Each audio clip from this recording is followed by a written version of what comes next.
Hello everyone, welcome to my channel Bansri's Mathematics Solutions. I hope you all are fine. Today we will solve last question number 4 of exercise 8.2. Okay, question 4. State whether the following are true or false, justify your answer. हमें 5 statements दिए गए हैं, वो true है कि false है वो बताना है और क्यों है वो रीज़न भी बताना है. ओके तो first sine A plus B is equal to sine A plus sine B. तो हमें एक स्टेटमेंट दिया गया है sine A plus B is equal to sine A plus sine B. तो हमें ये ट्रू है कि फॉल्स वो बताना है.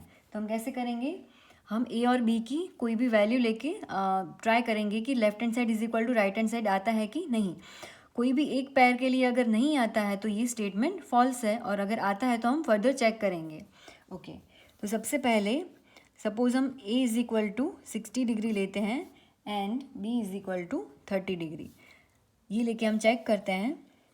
Left hand side is equal to sine a plus B, तो 60 प्लस 30, राइट. हमने a की जगह 60 लिया और b की जगह 30, तो क्या मिलेगा sign 90.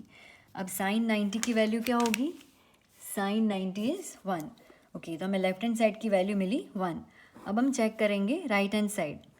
Right hand side is equal to sine a is 60 plus sine b is 30.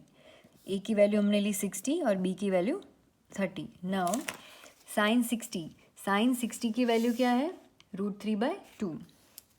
Sign 60 is √3/2 plus sine 30 is 1/2. Sine 30 1/2. Okay दोनों के डिनोमिनेटर सेम है तो एलसीएम भी टू ही होगा, सेम होगा. सो √3 + 1/2. अब हम देख सकते हैं कि हमें लेफ्ट हैंड साइड की वैल्यू मिली थी 1 और राइट हैंड साइड की मिल रही है √3 + 1/2. तो ये दोनों सेम नहीं है. Left hand side is not equal to right hand side and that's why this statement is false. एक पैर के लिए ये सही नहीं हो रहा है, दैट मीन्स ये सही नहीं है, ये स्टेटमेंट फॉल्स है और उसका रीज़न है ये. Okay now second statement, the value of sine theta increases as theta increases. Okay theta की वैल्यू जैसे इंक्रीज होती है वैसे साइन थीटा की वैल्यू भी इंक्रीज होगी, ऐसा बोला गया है. तो हम चेक करते हैं, हम डिफरेंट थीटाज लेके सपोज हम theta is equal to 0, 30, 45, 60 and 90 लेते हैं. ओके अब देख सकते हो कि थीटा की वैल्यू इंक्रीज हो रही है, 0 से ज़्यादा 30, 30 से ज़्यादा 45 एंड सो ऑन. अब हम ये सारे थीटास के लिए साइन की वैल्यू फाइंड करेंगे. साइन 0 इज इक्वल टू, ये टेबल काम आएगा हमें, साइन 0 की वैल्यू है 0, sine 30 is 1/2, sine 45 1/√2, sine 60 √3/2 and sine 90 is 1. Sine 90 is equal to 1. Okay तो हम देख सकते हैं कि थीटा की वैल्यू जैसे इंक्रीज़ हो रही है वैसे साइन थीटा की वैल्यू इंक्रीज़ हो रही है. 0 से ज़्यादा 1/2, 1/2 से ज़्यादा 1/√2 एंड सो ऑन. तो ये स्टेटमेंट होगा ट्रू. जैसे जैसे थीटा इंक्रीज़ होता है वैसे साइन थीटा की वैल्यू इंक्रीज़ होगी, ये स्टेटमेंट ट्रू है. Okay third statement, the value of cos theta increases as theta increases. Okay जैसे हमने यहाँ पर साइन के लिए चेक किया, अब हमें करना है कॉस के लिए. तो थीटा हम इंक्रीजिंग ऑर्डर में ऐसे लेंगे 0, 30, 45, 60 एंड 90. अब हम सारे थीटा के लिए कॉस की वैल्यू फाइंड करेंगे इस टेबल के ऊपर से. ओके सो कॉस 0 की वैल्यू है 1. Cos 30 is √3/2. cos 45 is 1/√2.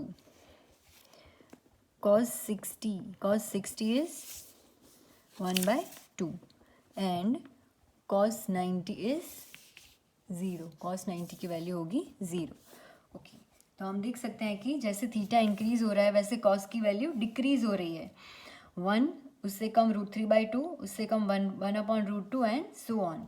तो ये जो स्टेटमेंट है वो फॉल्स हो जाएगा, क्योंकि जैसे थीटा की वैल्यू इंक्रीज होती है वैसे कॉस थीटा की इंक्रीज नहीं होगी पर डिक्रीज होगी. तो ये स्टेटमेंट है फॉल्स और उसका रीज़न है ये. Okay fourth statement, sine theta is equal to cos theta for all values of theta. तो ये हम देख सकते हैं कि फॉल्स ही है, ऐसा नहीं होता है। देखिए यहाँ पर साइन थीटा की वैल्यू, हाँ थीटा की वैल्यू 0 है, तो साइन और कॉस मिल रहा है हमें 0 एंड 1। 30 के लिए 1/2 एंड √3/2, तो सिर्फ 45 के लिए ही 1/√2 सेम मिलेगी, बाकी कोई भी थीटा के लिए हमें नहीं मिल रही है। ओके, तो ये स्टेटमेंट हो जाएगा फॉल्स। और उसका रीज़न क्या है? थीटा इज इक्वल टू 0 लेते हैं अगर हम, sine 0 is equal to 0 and cos 0 is equal to 1, so sine 0 is not equal to cos 0, that means sine theta is not equal to cos theta. So ये statement हो जाएगा false. Okay, last statement, cot A is not defined for A is equal to 0। Okay, तो हम table देख के आसानी से बता सकते हैं कि कॉट 0 की वैल्यू अनडिफाइंड है, डैश मिल रहा है हमें, पर हम प्रूव कैसे करेंगे? ये स्टेटमेंट ट्रू है, पर हमें प्रूव कैसे करना है, जस्टिफाई कैसे करना है? तो हमें पता है कि cot A is equal to cos A upon sine A, right, पर हमें ए की वैल्यू लेनी है 0, तो कॉस ए की वैल्यू क्या, ए की जगह 0 पुट करते हैं, तो कॉस 0 अपॉन साइन 0। कॉस 0 की वैल्यू है 1 एंड साइन 0 की वैल्यू है 0, तो 1/0, किसी भी नंबर को हम 0 से डिवाइड नहीं कर सकते, तो ये क्या मिलेगा हमें? अनडिफाइंड। दैट मीन्स ये ट्रू है, cot A is not defined for A is equal to 0। अब आप ये दूसरे मेथड से भी कर सकते हो, कॉट और tan एक दूसरे के रेसिप्रोकल है, तो cot A is equal to 1/tan a, right, ऐसा भी होता है। तो 1/tan a की जगह हम लिखेंगे 0। अब हम टेबल में देखेंगे tan 0 की वैल्यू है 0, तो 1/0 अगेन, ये भी हो जाएगा अनडिफाइंड। दैट मीन्स ये स्टेटमेंट ट्रू है, cot A is not defined for A is equal to 0। तो ये था क्वेश्चन 4 ऑफ एक्सरसाइज 8.2। अगर अब तक आपने सब्सक्राइब नहीं किया है तो प्लीज़ कर दीजिए, अपने फ्रेंड्स के साथ शेयर कीजिए और मेरे वीडियोस देखते रहिए, लाइक करते रहिए, अच्छे अच्छे कमेंट्स करते रहिए। Thank you.